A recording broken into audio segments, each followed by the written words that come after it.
Like, so Meryl died! And Meryl's dead.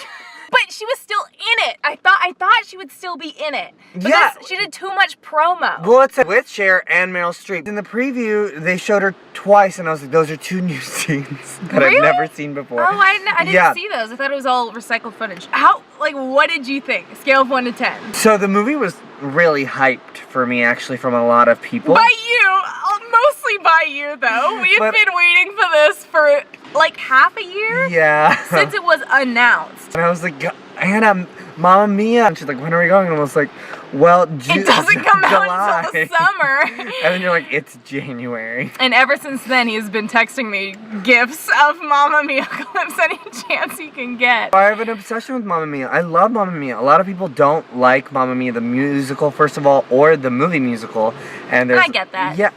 But I love it. It's technically probably not that great of a movie. When it really comes down to it, it's a love relationship between mother and daughter, Donna and Sophie. Ish. Honestly, the line that they emphasized in all the trailers was like, I know now how she got through it. It was because of me. Like, she had me. And that was like such a throwaway line in the movie. There was no time spent on it. And she had Sky. Like, she was talking to Sky, who was going to end up with her. We have to talk about our bingo. Okay, so there was the free space, which is always like, it's the freebie. It's guaranteed it's going to happen. So that was Arthur crying. I cried. Did you?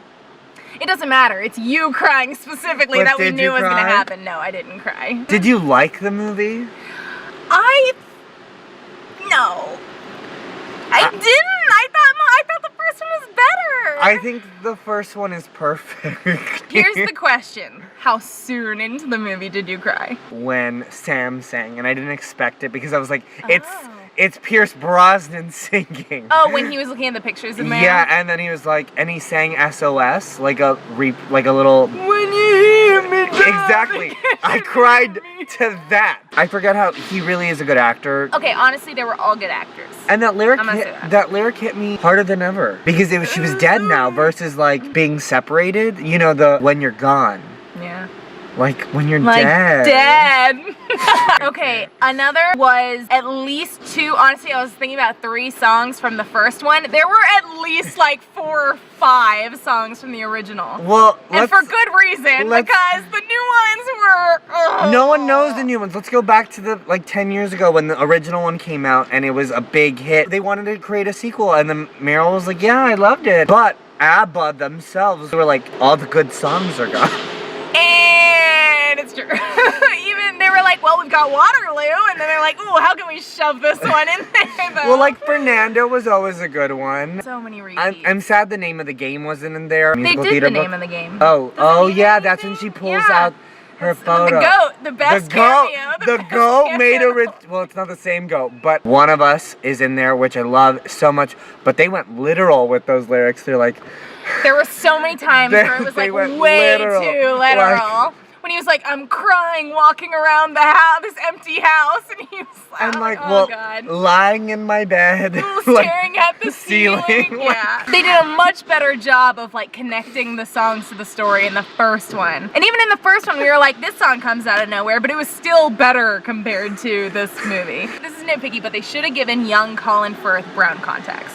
Because I honestly thought it was supposed to be Sam at first. Because he had piercing blue eyes, and why do I keep doing that? What's his name? Colin Firth has such beautiful dark eyes, and I don't know why they didn't just slap some contacts on him. And they look so similar. They really did look similar. They looked very similar. The blonde is the one, because you're like, he's blonde. He's blonde! I know that one. He's got kind of a funny accent, too. Speaking of that character, I keep getting sidetracked here, but speaking of that character, bullshit that he was coming on so strongly in the first time they got on the boat, and then the second time they were sleeping in separate rooms, and he was just like fine with that and chilling. That was inconsistent for me. Oh God! Well, yeah, we're in the car because we just watched the movie and we wanted to talk about it. Another bingo slot was forcing plots just to fit songs in, and this happened so many times.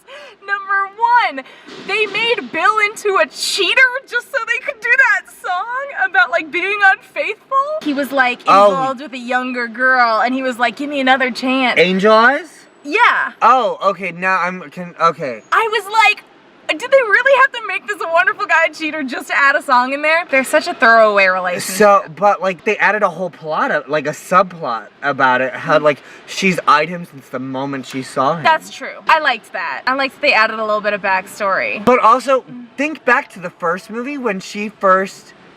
Don't they like meet? Remember how I said it was Sam? I'm not sure, because there were 2 other guys around the same time. Why didn't you tell us? Which is inconsistent and a plot hole. Oh, mamma mia. That happened, right? Yeah, no, I think you're right. I mean, also the inconsistency between movies that Meryl's mom's supposed to be dead. She's supposed to be Meryl literally. She's like. Somebody up there has got it in for me. I bet it's my mother. As soon as we saw the trailer, we're like, her mom's supposed to be dead. I'm like, why? Also, why was Cher a thing in this movie? Why was she in this movie? What did it contribute to the plot? Fell in love with Fernando. That was the other one. That was the other song where it was like such a forced little side plot just for the fucking song. Another bingo one was being seriously concerned for the older people when she almost tripped down the stairs. Did you see that? No. The Rosie, the older woman. Julie who plays Walters Rosie. had to hold on to a lot of things, a lot of people. Lord, bless her. But it looks like there was a part where it almost looked like she tripped down the stairs during Angel Eyes, I think, where I was like, girl, like, Jesus Christ, be careful. That's why you started laughing. Yes, that's why. But then also, they literally, like, pick Christine Baranski up. And she gets that leg up there.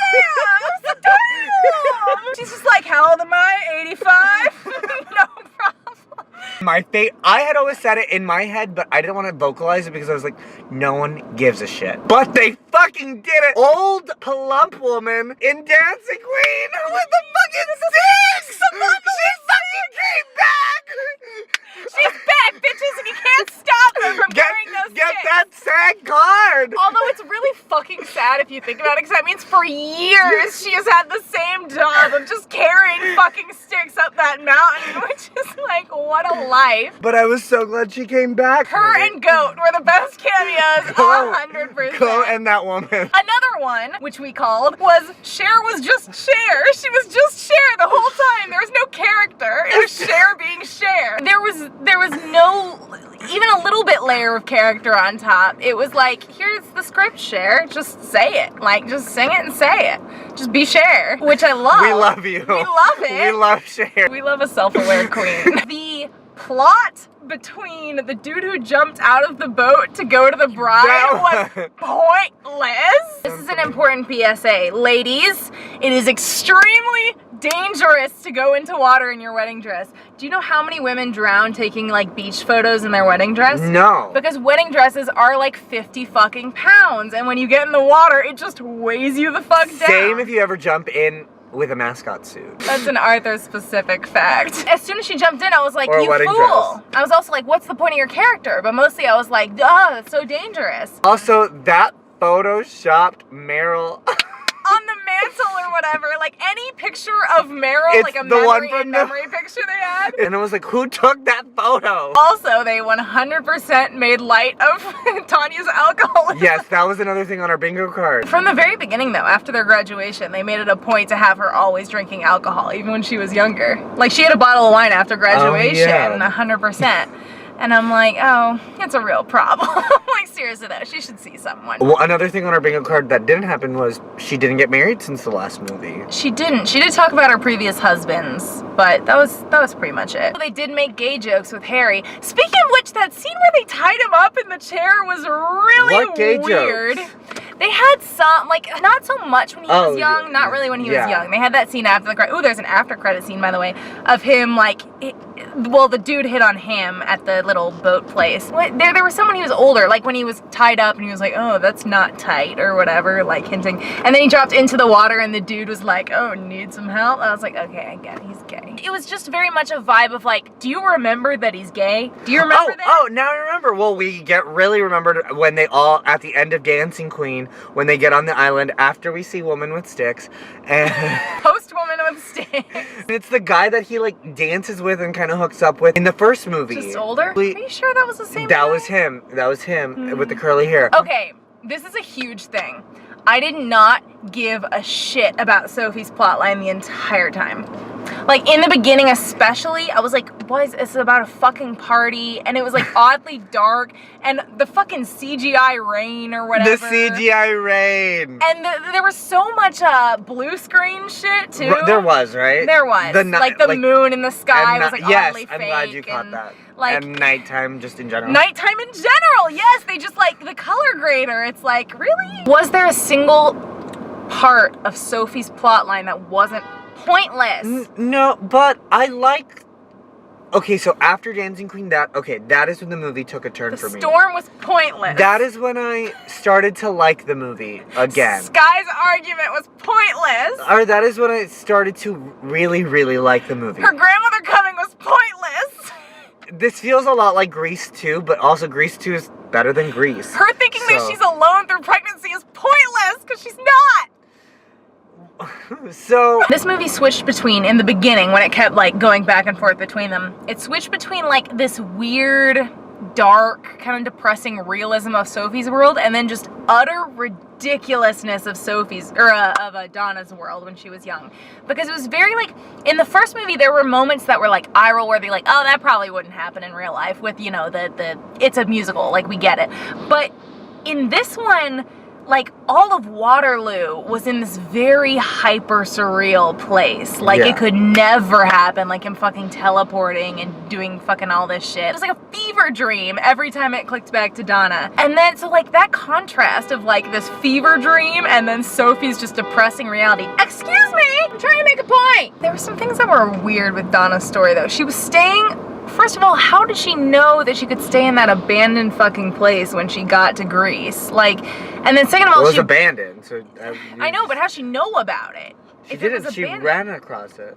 Where was she planning on sleeping when she got to Greece? And then she broke the staircase like completely. Like the staircase flattened out, and like the next time when she was with Sam, she somehow rebuilt it into something that was walk-upable. And I was like, no, bitch did not learn how to build a fucking staircase. Maybe her and Sam rebuilt it in the week. But she wasn't. They didn't. They didn't, right? They didn't. Remember in the first movie when they bring up a Sophia? She was left some money by the old lady she looked after when I was little.